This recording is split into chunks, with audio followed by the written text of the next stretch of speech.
Hello, everybody. It's Adon here with another episode of CleanPro, and today I'm excited to introduce you to Brian McWilliams, who is owner of Cumberland Valley Cleaning, based outside of Pittsburgh. Is it Harrisburg? Harrisburg, closer to Harrisburg. It's Yep. closer to Harrisburg. Yeah. It's in Welcome, Carlisle. welcome, welcome. Thank you. Glad to be here.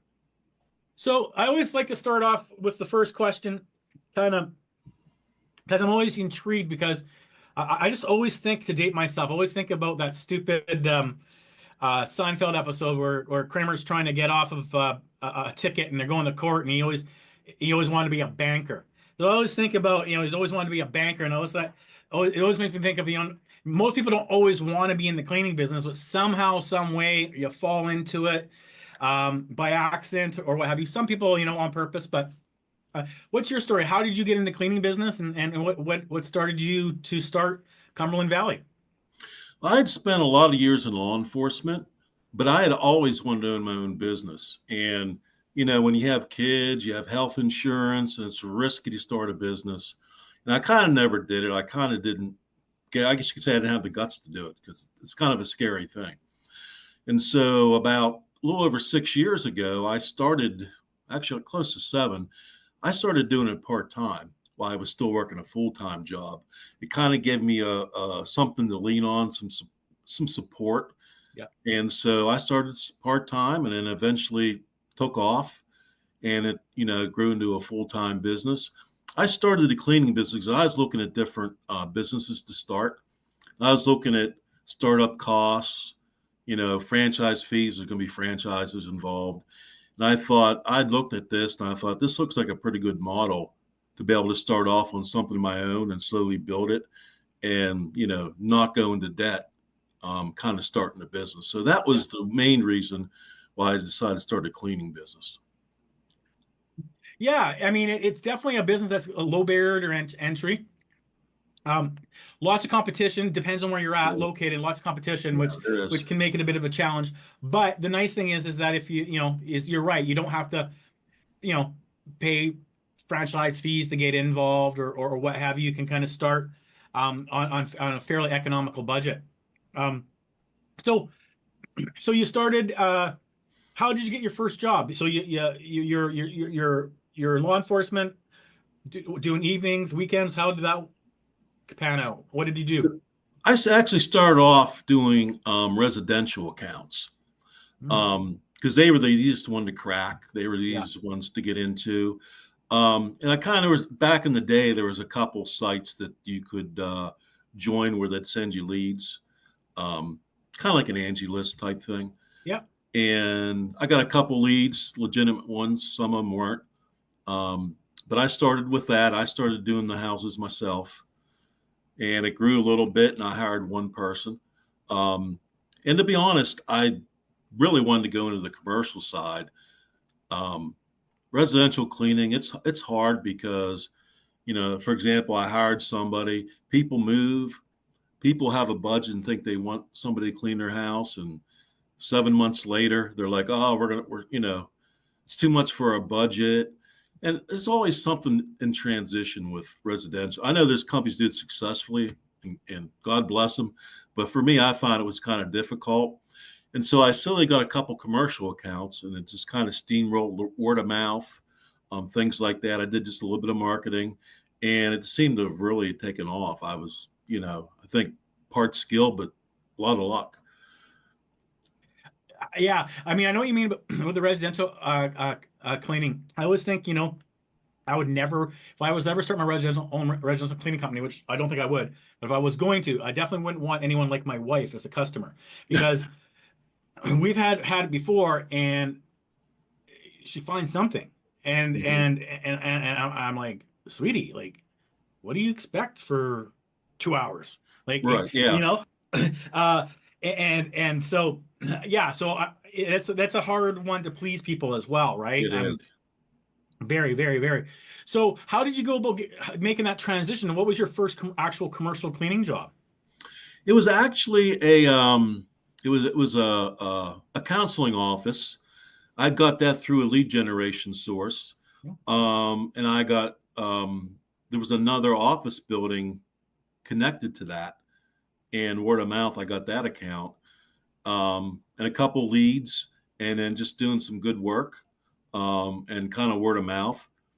And then that was really how it started. And I had some decent websites in the past, um, and there's a strong demand in the central Pennsylvania area for commercial cleaning. It's competitive, but it seems always something's always coming up where somebody's looking for commercial cleaners. And I was able to move in when some companies weren't really doing a good job. They weren't paying attention to detail. And so that's kind of where I started, like a bit of a niche. Okay. And I was also taking on like 1 day a week accounts that some of the bigger companies didn't want. Yeah. There's really honestly a decent profit margin in those. They just didn't want to do 1 day a week. And so I kind of built on that, and it just kept growing and growing and growing. And just, it's been good so far. Yeah. And the one thing I'm always intrigued by when we do interviews and that, and talking to people like yourself that have started, how did you learn or know what to bid? Because that's one of the challenges for a lot of people. Are like, it might take me an hour. I bill it at $50. Okay. And then they find out, oh, well, actually this took me 3 hours. Or Yeah. what was your learning curve? How did you go about learning that? I did a lot of research, but since when I started the business, I started off doing the accounts myself.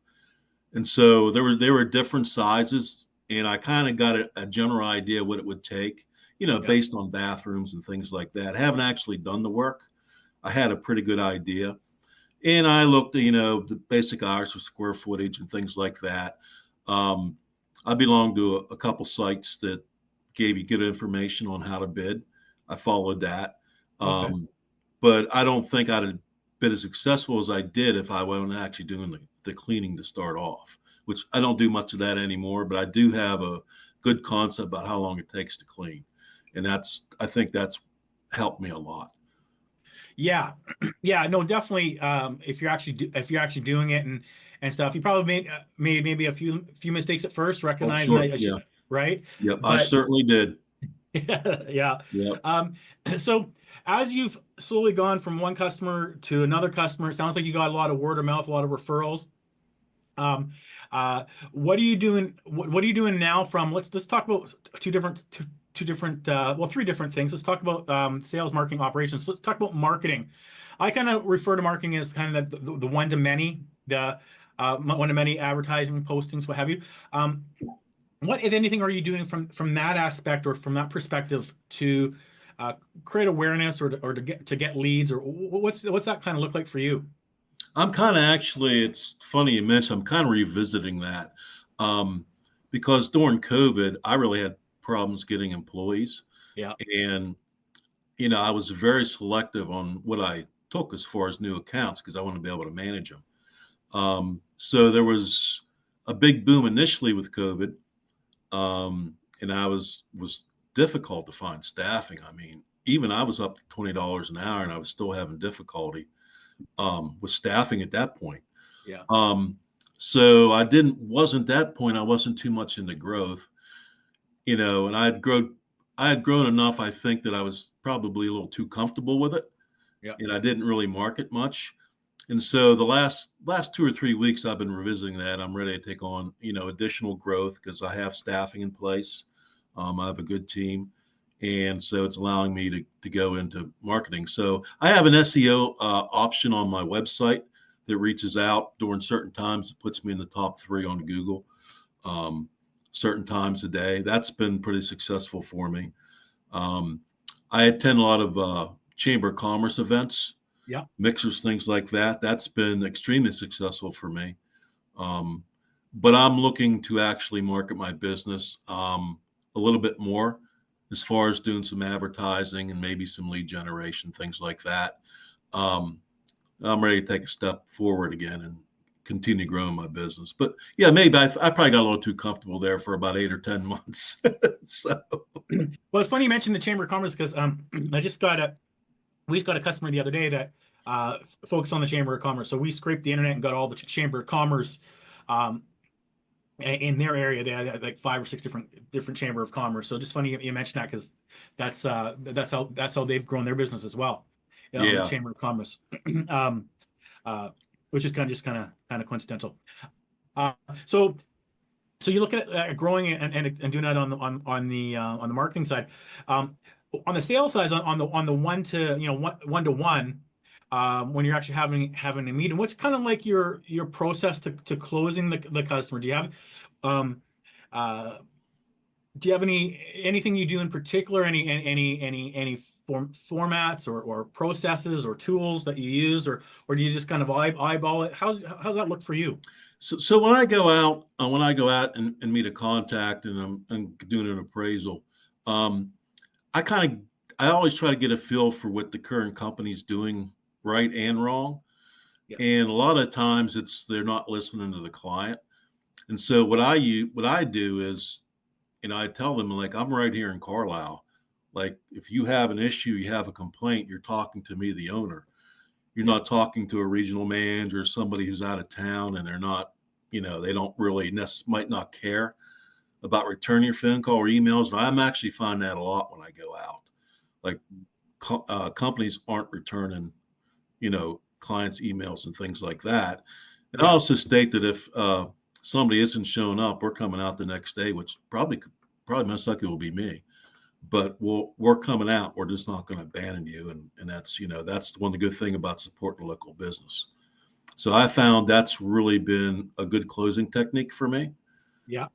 It's it's somebody they feel that they can trust, and they're not going to just blow them off. Yeah. Yeah. And there's a lot of comfort in that, knowing that someone's not a big, huge conglomerate. They're local. Maybe they have your cell phone number. They see it from time to time in a grocery store, what have you. There's a level of trust there that you can't necessarily get on when you're going with a franchise or some type of a corporation or anything like that. So that's worked well for you. Yeah, it has worked very well. Also, I tell them that sometimes I might not have the lowest bid, but I pay my employees really well, and that's the reason why they show up, and other companies aren't getting people to show up. I don't overwork them, Yeah. and that's huge. So that's been you know that's cushioned some of the concern, I guess, if there's ever a pushback on price. That's what they're getting. They're getting access to the owner as well, and so I try to build value into that. Well, it's funny you say that because you're right. I mean, I don't know that the average person you're calling on will think like that until you bring it to their attention. But you're right. I mean, most of your competitors are somewhere between 150 to 300% turnover Hmm. um, a year, and very common. Expecting them to be at the location at 5 o'clock, whatever it is, and they don't show up and they've quit.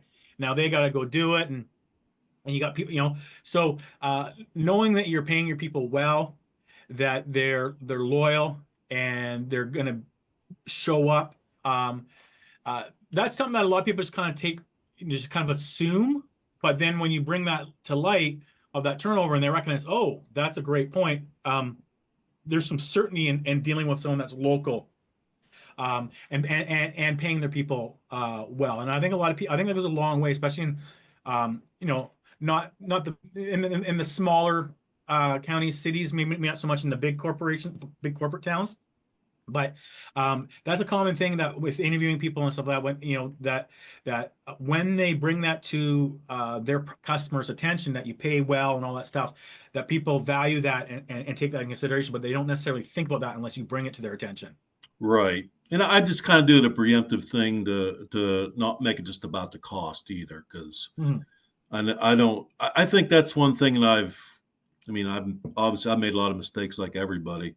I think one of the things that I've been able to do well is not just to try to take every account that I can get, and I price it fairly, but I have a margin that I want to be around, and I want to build relationships with the clients. If they're always about lowest price, then I'll move on. Like, I might do some adjustments here and there if it's going to be close, but I'd rather have a client that there's a mutual appreciation for each other, and that I don't take the account and next year they're looking to maybe save $100 a year or $200 a year, and then now I've lost that account. Right, and it's funny because you're right. You could get, like, you don't want the pure person. And there are a lot of them, but they're just price centered, because Yeah. you're never going to please them anyhow. You're going to probably end up losing them. At the same time, the time, money, effort you go into it. So what I hear you saying is there's certain customers that you just decide to let your competitors have. Yeah, exactly. Yeah. Yeah, and it's about to have mutual respect, really. It's just like you appreciate each other, and I'm not saying that maybe somebody wants the lowest bid, they wouldn't be appreciated, but it's just not something that I guess, want to race to the bottom, or I don't, if I have 37 accounts, but say I could get 67, it could be a big headache. Absolutely. Yeah. And so I'd rather just have people I can work with well, and just do that. Yeah, I mean, I always like the analogy. There's a big difference between a profitable company and market share, right? A lot of people chase market share, but that usually means, like, like a kind of like a Walmart or an Amazon type of philosophy, which, lowest price, and you have to be extremely efficient Yes. to be able to do that. Or the other side is, the BMW or what have you, kind of like, there's certain people that just aren't going to buy a BMW, and they know that, and they focus on those that do. So we try to mention that a lot in this as well, that not just, every customer needs someone to clean the facility, but not everyone needs you. Like, you have your lane, and that's great. That's great advice on having the confidence and that to walk away and say, no, they're not the right fit, even though that can be a little hard sometimes, maybe, especially when you're starting out. Yeah, it is. And again, talking about starting out, I made that mistake a couple times, just trying to snag an account. And, I found out pretty quick that it's a lot of work, and you're not making much of a profit margin on it. And just something I decided I don't want to do anymore, just to get an account. So I guess I learned that early. Yeah. Well, good for you. Good for you. So talk about the marketing and talk about the sales from an operations standpoint, with managing your team, your people, training them, that type of thing. What do you have any systems or anything that you're doing that's working for you?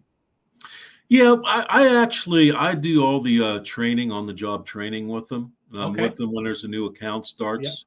I'm with them 2 or 3 days. They watch videos as far as cleaning procedures and techniques. And I try to go out and visit them as well, just not always just check up on them, just to be out there and talk to them, and let them know that I'm accessible. But I make sure that, because at this point I'm kind of wearing all the hats right now.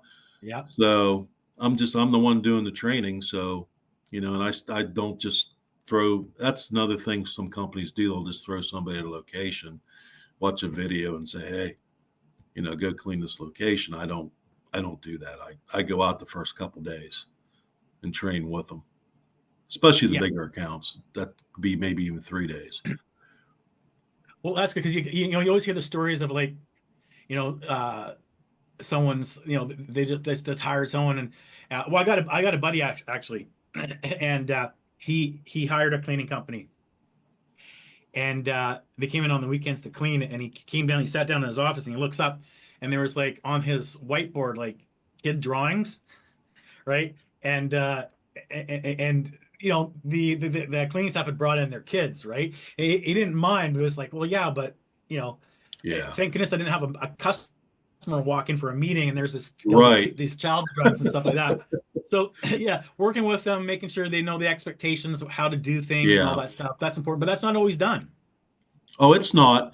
And I try to reinforce that, and talking about that, I'm like, I try to reinforce that you're the one doing the cleaning, not your family or friends. You're the one I hired. I mean, you're under workers' comp, so it has to be you and nobody else. I actually did run that situation once where I found out one of my employees was bringing her daughter, and there was, you try to balance that, because sometimes there is issues where there's daycare issues or sitting issues. And I just had a nice talk, with her, and, like, You can do this once in a while, but they're not, I don't want it all the time. And Yeah. it from my side, it didn't happen again. But yeah, it's. I mean, you're dealing with human beings, so it can be perplexing sometimes. Yeah, and in the service aspect, your employees are your brand, right? So Yeah, you got to make sure that they understand that exactly. um, it's not, yeah. So yeah, that's great. And yeah, there's always that fine line between, this nice thing about working for a smaller company, as an example, you don't have these structures that, you can be kind of more human, more compassionate, Yeah, but within within reason, reason. right? Yeah, Um, so so most of your lead generation, all that stuff is through word of mouth. You're just looking at starting kind of break outside of that. Um, Most of your bidding is going through and looking at the jobs, doing your jobs yourself, and then you've got the operations where you're hiring people, going out and working with them. Um, as a whole, from a business owner standpoint, um, what's been the biggest challenge to get your company to where it is now, and what do you think is the biggest challenge that's going to take that you need to overcome to get you to the next step? So it's kind of two questions really. What's the biggest hurdle to this point, and what do you see as the biggest hurdle to get you to the next level? I think the biggest hurdle, although I said, I'm doing well with the labor, like I'm fully staffed, which I've Yeah. been fully staffed for a while now, is the fact that it's so hard to find good help.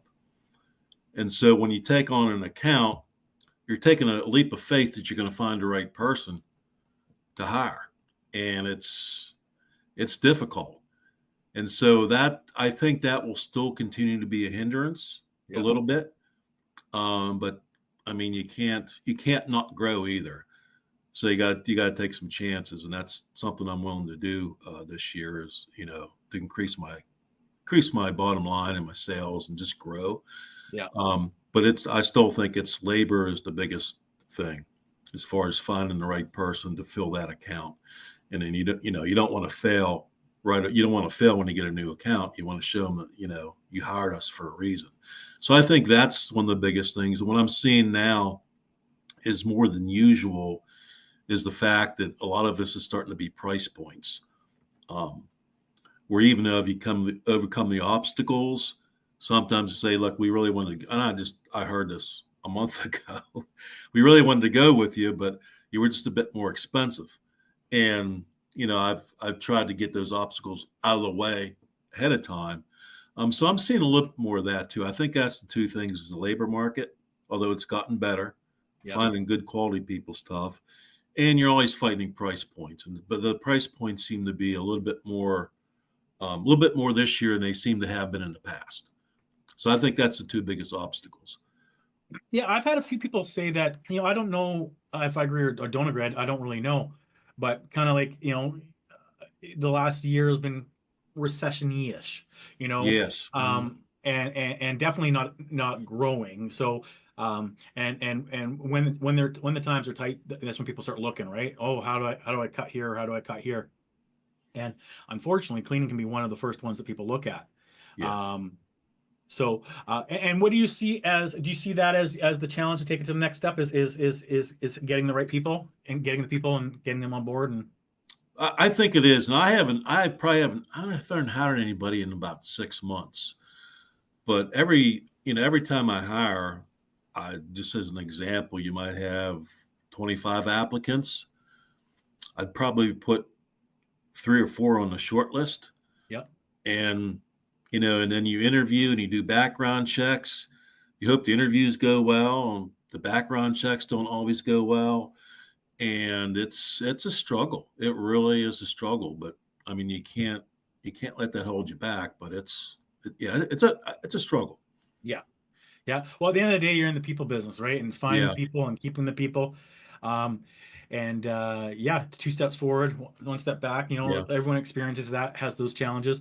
Um, so as we wind down here, uh, uh, you've been going about 7 years now. So you said, so if you would have to start over again, what's the one lesson you've learned that you wish you knew 7 years ago that probably would have helped you maybe get to where you wanted to get to a little faster? What was that one lesson that you wish that you had known back then that you know now? Well, I think I started, I don't want to say I started the business too late because I'm very grateful for what I have, but I wish I would have started earlier.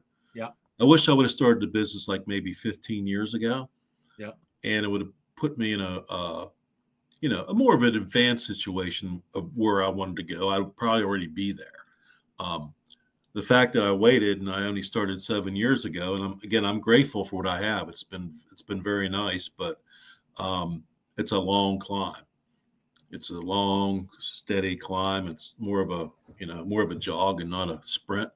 yeah. So I think getting started a little bit earlier would have helped. I'm not sure, if I would really have changed anything. You know, Boy, that's a good question. With that in mind, um, what's the so you wish you had started basically 7 or 10 years earlier. What's the next 5 years look like for you? Where do you want to take the company, and what does success look like for you? Yeah, I actually would like to, double my gross Yeah, to get to that point. That's what I've kind of written things down of where I wanted to go. yeah. Um, and I know that's going to come with some headaches and some victories too. But so I would like to, get somewhere like around, I don't know, let's say like around 500, 600,000 a year. Yeah. So, Okay. I mean, I'm about halfway there. I'm not, but that's going to take, for that, I'm going to have a manager in place at some point Yeah. down the road, not necessarily right now. And so it's a lot of work, but, I'm going to make a commitment to try my best to make that work. And that's where I want to be, 5 years down the road. And again, but I don't want this to be bigger. I want it built with accounts I'm comfortable with that, that aren't going to drag the company down or anything like that. So it's still going to be a selective process, but I'm just going to work on it a lot harder. I love it. I love it. And I think that's what everyone, most people watching this, they're either starting their business or have started it, and they have they have a goal in mind, and it's getting there. One of the things that I find a lot of people do is they get stuck in the business, working in the business, that they kind of sometimes forget why they started it. Yeah. And that's important to start. Always remember, this is why I started. This is what that looks like, because it's very easy to get uh, sucked into the, I want to get that account and going lower than you normally would, and now you're working, so it's important to keep the main thing, which is kind of the common theme that a lot of the people that we've interviewed in that, a very common theme is not getting diverted, staying focused, and choosing the accounts you want to choose. Exactly. Yep. Yeah. Well, hey, I appreciate your time. It's always great to meet people and to find out about how they started and how they're growing their businesses.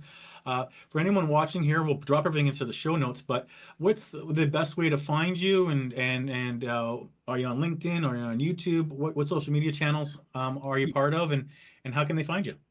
Yeah, I'm on LinkedIn under Cumberland Valley Cleaning. I'm on Facebook as well. And I have a website and, an email, cvalley@cvclean.com.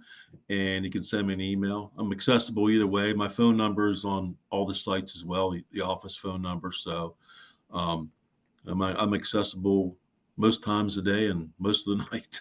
So, Well, that's awesome. Well, we'll definitely drop all the show notes and your contact information, your website, and everything into the show notes. So anyone okay, looking to thank you. check into the description. Ladies and gentlemen, you have been watching CleanPro with myself, Adon Rigg, and Brian McWilliams with Cumberland Valley Cleaning, just based out of, is it Harrisburg, Carlisle, but in Harrisburg area, Metro Harrisburg. Pennsylvania. And Yes. until next time, stay safe. See you later.